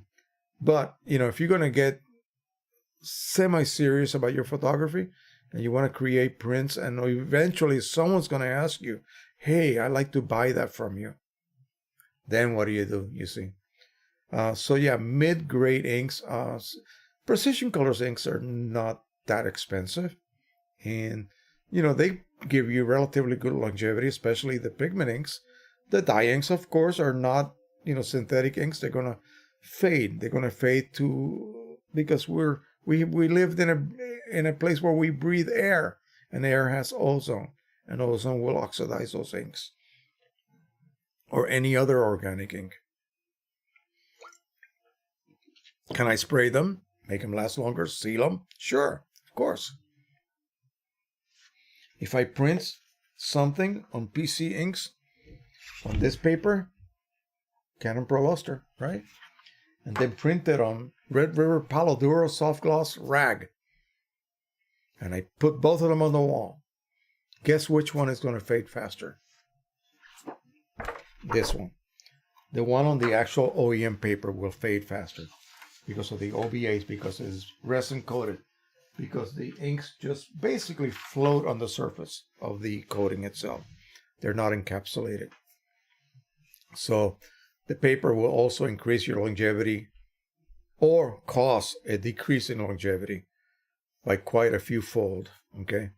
So it's not all about, you know, the ink themselves. It's the ink-paper combination that either creates a winner or a total loser as far as longevity and quality, overall quality goes. Okay, Freehand says, wait a minute. Oh, here we go. Jim Buchanan, I've watched your previous videos, but could you summarize precautions and post-print spraying of watercolor prints? What precautions? You basically spray them. That's about it. I would let them dry fully dry. And then you need to lay them on some area flat. Make sure that these sprays are not water-based, so they're going to be stinky. They have volatile solvents in them. So you want to have ventilation, of course. And something like the Canson watercolor paper, which is uncoated, is not meant for inkjet printing. It just gives you a certain look. It's not going to match an inkjet type paper. Okay? An inkjet paper that's watercolor surface will look like a regular inkjet print. Very vibrant and you know, totally different to the uncoated watercolor paper results. This spraying will enhance the tonality, the color somewhat, because you're adding a bit of like richness to it. Especially if you use a spray that has more of a glossy type finish on it. You can get printer sprays or paper sprays that are matte as well as glossy. And so it depends what you want as a final look. So give it a good coat this way and this way. Let it dry. Then flip it over to the back and spray the back as well. You want to be able to apply some of the sealant, if you will, on both surfaces. That way, any infiltration of ozone will be minimized. You can't get rid of it completely, okay? You cannot. It's not going to be, you would have to encase it in a laminate, you know, before you can seal it from the ravages of the air, basically. Not so much light, but the ozone. And of course, if you're printing with pigment, then ozone is not that much of an issue anymore, but it's still there. Especially cheap pigment inks. They will not be all pigment. They'll be like half dye based and with some pigment. Yeah, the Chinese inks that are, you can buy them by the gallons. Yeah, they're junk. Don't do that. Get genuine pigment inks. So it's just a matter of spraying both surfaces. Let me see.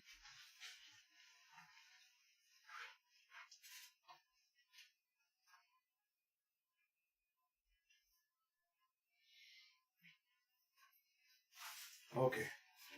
So here's a small version of my shot of the cafe outside of Annapolis, Maryland. It's been turned into a painting by software, and I printed it on a 12 by 18 Canson watercolor paper. Pretty thick, okay, nice and sturdy. It has been sprayed twice on the front surface and twice in the rear surface. And it has been sitting there, oh, focus. It has been sitting there on my room for, I don't know how long. Let me see. Did I date it? I did not date it. It's just number 2 out of 100. I haven't made 100 of them yet. I haven't even sold one yet. So anyway, but yeah, that will cure that print from ever fading. Okay, period. Not only is it made with Pro-1000 pigments, okay, the real deal, but it has been sprayed. So this paper has no OBAs, it has no resin coating, it has nothing that will cause by itself a degradation of my image, okay, on the paper. So the paper is not contributing to any fading that may occur downstream, sometime in the future. And by spraying it, I no longer help that by protecting the surface many fold. Longevity is going to be, off the charts. So compared to had I not done that, or had I printed that with a cheap ink, okay, one that was half dye and half pigment, there's just no protection there. Okay, I used to repair photos for friends, sometimes 12 hours. Very therapeutic. Yeah, Freehand said that, by the way. Yeah, I love doing it. There's some really good tools in Photoshop to allow you to do that. You don't want to overdo it because then it's going to look artificial. So, again, there's a fence. You don't want to lean too far this way or that way when you do photo repair. Alberto Costea. Happy New Year from Bucharest, Romania. Henry Stoffel. Happy New Year. Jose from Boston. I just bought a P800 from B&H. $300 rebate. Was wondering whether my existing Cone K3 HD inks for the 2880 can be used in SureColor P800 printer. I would assume so. Yeah. In fact, I used the 2880 as my tester printer when I was testing John Cohn's HD inks, Ink Owl's HD inks, Precisioncolors HD inks. All of those inks were tested on the 2880. So yeah, it'll be compatible.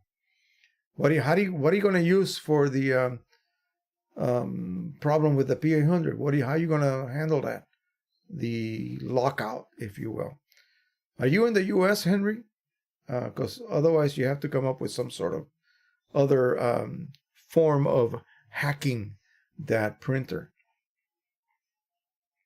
Cliff Fit is here from Denmark. Roger Roeder from Ottawa.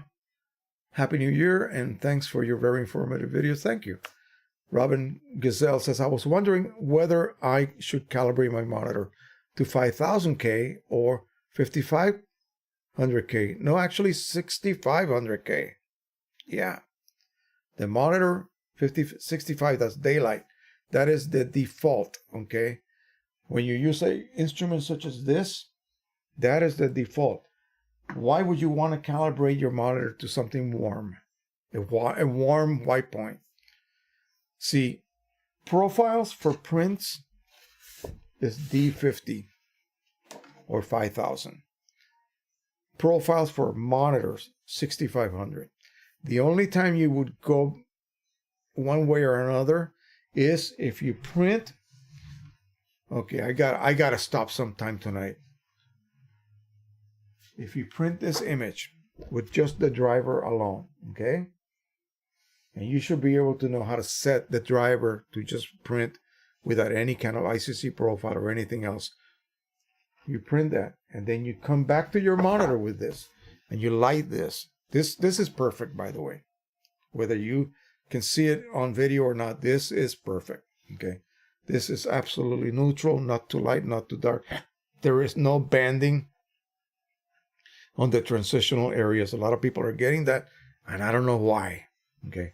So What am I printing this with? I believe it is Precisioncolors Signature Edition and the new cyan ink.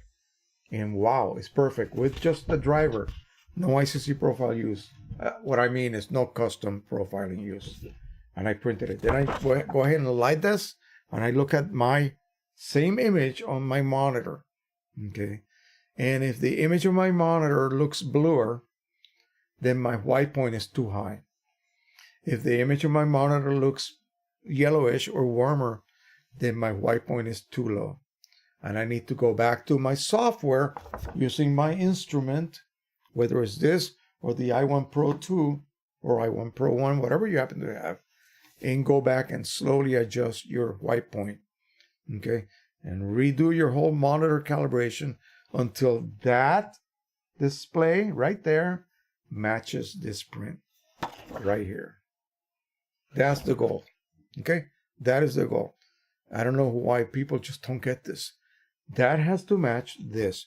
Why? Because we're using a standard. We're not using your images. Your images are not standard. My images are not standard. We're using this image. This image, that is the standard. And so when we display that standard image, any difference in display temperature, if you will, has to be corrected. Because the printer gets this image information without it having been edited at all. You just open it, file, print, and then set your driver to control color. Use a paper meant for that driver, that printer I mean, and then choose that particular paper. So everything has to match. When it comes out, it will be close to perfect, like that, okay? Then you come back to your monitor, and now you look at what the monitor is displaying of that image again. Don't touch it, don't edit it, and compare to this. If this is perfect, so we know that's our standard now. We have to match that monitor to match this. That's it. The color correction that the profiling will do, that's pretty much nailed down. The only difference that you adjust manually is the luminosity and the color temperature, okay? So that's what you have to then nail down and match so that that matches this. Now you're free to edit, okay? Before that, you should not be editing. That sounds mean, doesn't it? But it's true. You have to calibrate that thermometer before you take my temperature and claim I have a fever.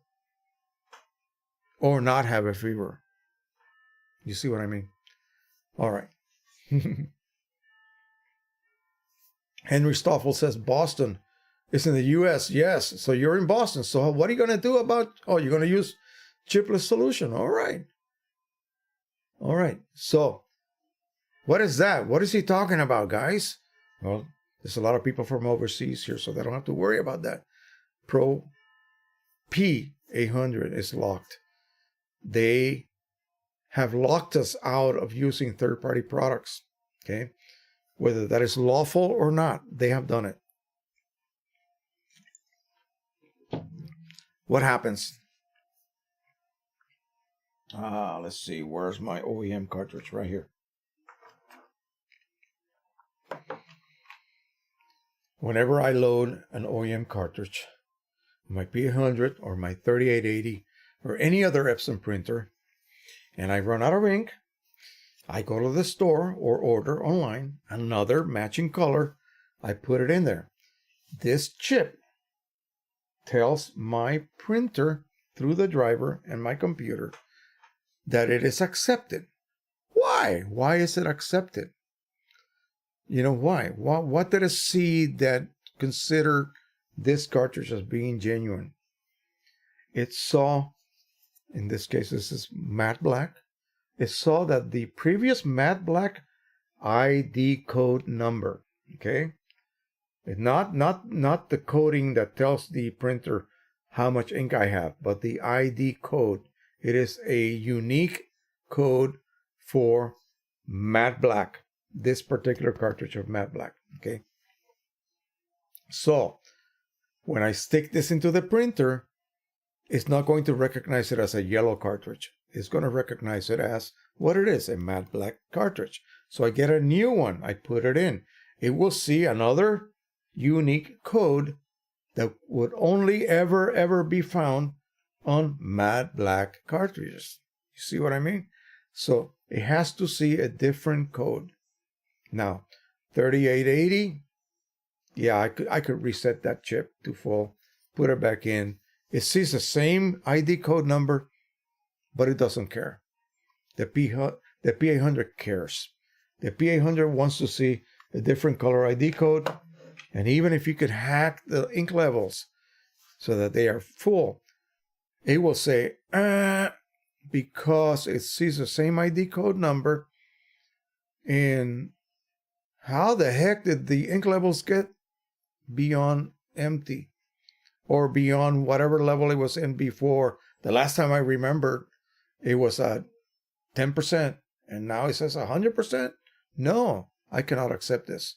Not only I cannot accept this, it doesn't make sense. It was low and now it's full. Ah, the same ID code. You're trying to pull the wool over my head, over my eyes, right? That's it. It locks you out. So what can you do?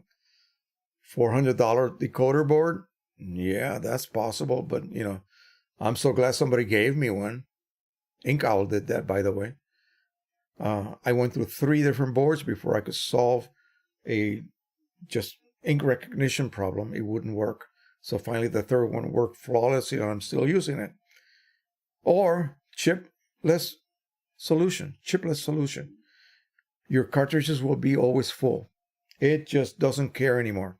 It uses the same ID code to just recognize that it is yellow or vivid magenta or light vivid magenta or cyan or whatever color. That's all it cares about. It only cares about the color ID code. And it will continually see the same color ID code because what? The inks always stay full. They never drop. So the printer's going like, what's going on here? 8 ounces of ink have flown to that channel. Passed right through. And I'm still seeing, a full ink level. Maybe it'll drop next week, but it doesn't. It just doesn't drop. So the printer will just sit there waiting patiently for the ink levels to drop, and they never drop. That's what chipless solution does. So what are the disadvantages? Well, you might think, oh man, this is manna from heaven, right? No. You have to make sure that you're using refillable cartridges. And here's the trick, as I explained it in my previous video. When you install a set of these, say you install your P800. I'm going to end this tonight with this. See, you install your P800 and you install your 9 OEM cartridges. And you have in your mind an idea to go through third party from the very beginning. Here's what I suggest you do. If this is your first printer ever, again, master your printer. Learn how to print. Learn how to print blindfolded so that you know that every single time you output an image to your printer on whatever paper you choose to use, you can be assured that it's going to match your monitor. All of the inconsistencies that people get are due to basically workflow. If you're inconsistent in your workflow, your output is going to be inconsistent because the printer doesn't know. The printer just outputs what you give it. Okay. Once you designated that your printer can do this, bingo, that's it. If it can do this, it's not going to change on you because one day it's happy and the other day it's mad at you. No, it's your workflow. It's inconsistent. You're making differences. You're changing things unbeknownst to you. Maybe you don't even realize it. But anyway, so now let's forget about that. So now you're using this. Now you want to print with third-party ink. So go ahead and get your set of refillable cartridges. Oh, who should I get them from? Get them from whoever sells them cheapest. They're all identical anyway. They all contain exactly the same batch of numbers. Tens of thousands of these sets were made. The chips are all identical. Okay, so yellow will always be yellow across 10,000 yellow cartridges, those ID codes. Whereas 10,000 OEM cartridges will have 10,000 different ID codes. Not so with these refillables. So they only work one time. Okay, so at least get your first run with your set of refillables. Buy that. Remove your OEM cartridges about the halfway mark. Put them away. You might need them down the road, okay? I'll just leave it at that. Don't run them till they're empty. Save them about half full. Put them away. They might save your butt someday down the road. I'm not going to discuss why. Anyway, install these. You refill them. They only hold about 70 total ml of ink, not 80. In fact, OEM cartridges have 90 ml of ink. 10 never get used, okay? Every time you throw out a cartridge, you're throwing away 10 milliliters of ink, my friends, okay? Especially this size right here.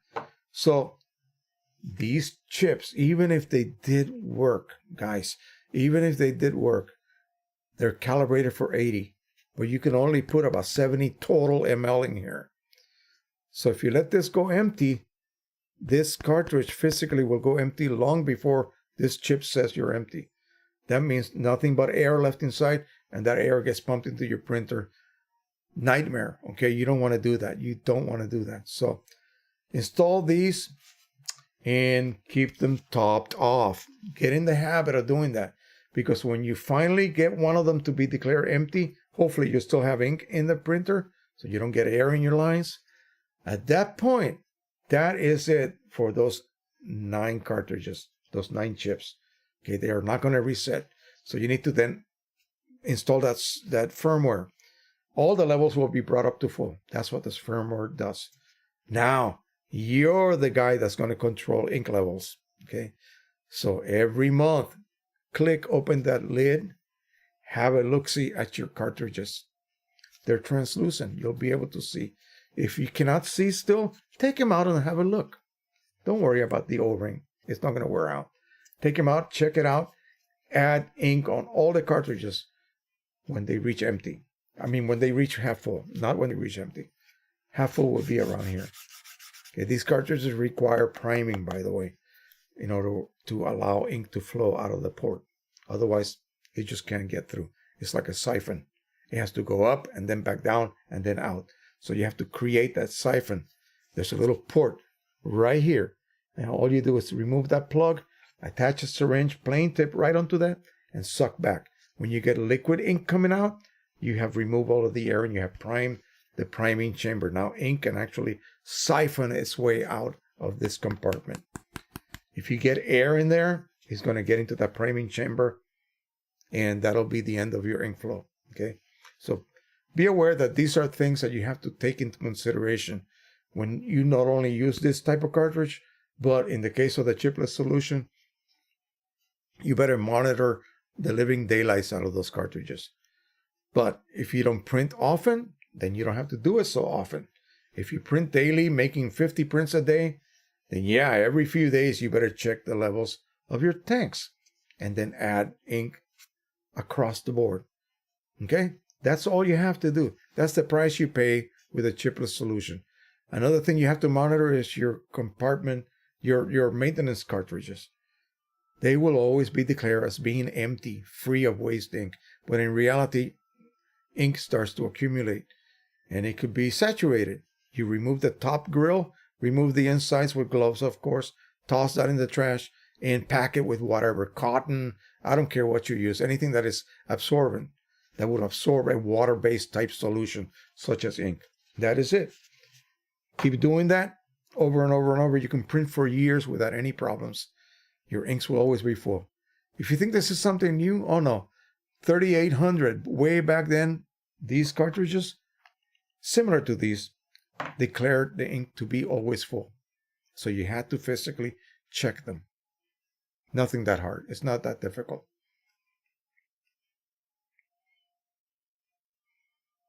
Okay, Robin says, okay, but the color of the paper print depends on the color temperature of the light used on the room.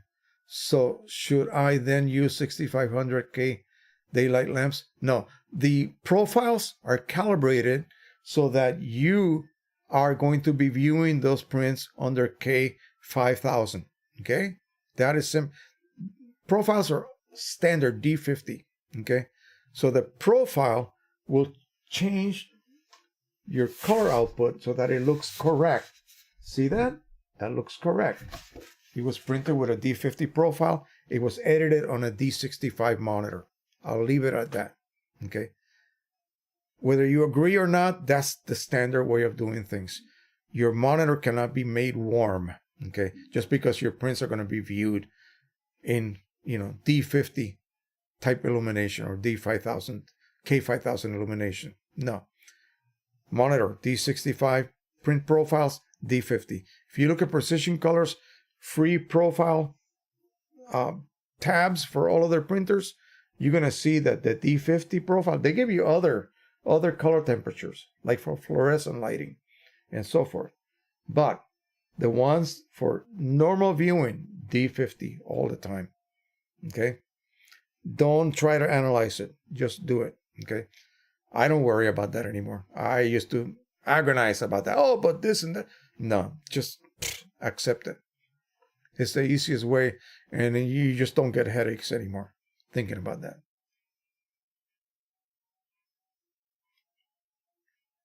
I think that's it. Joe says, Happy New Year, Jose. And one Joe to another Joe. All right.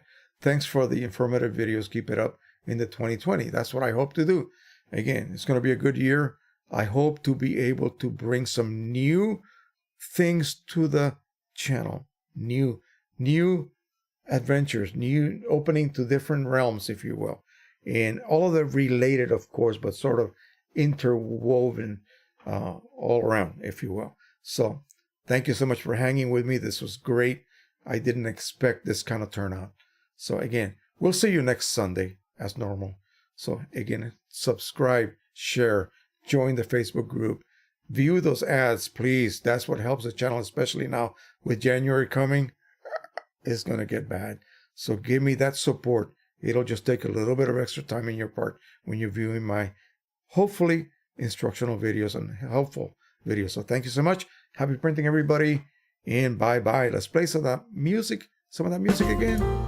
And so long. Happy birthday, everybody. Happy birthday, 2020. Yes.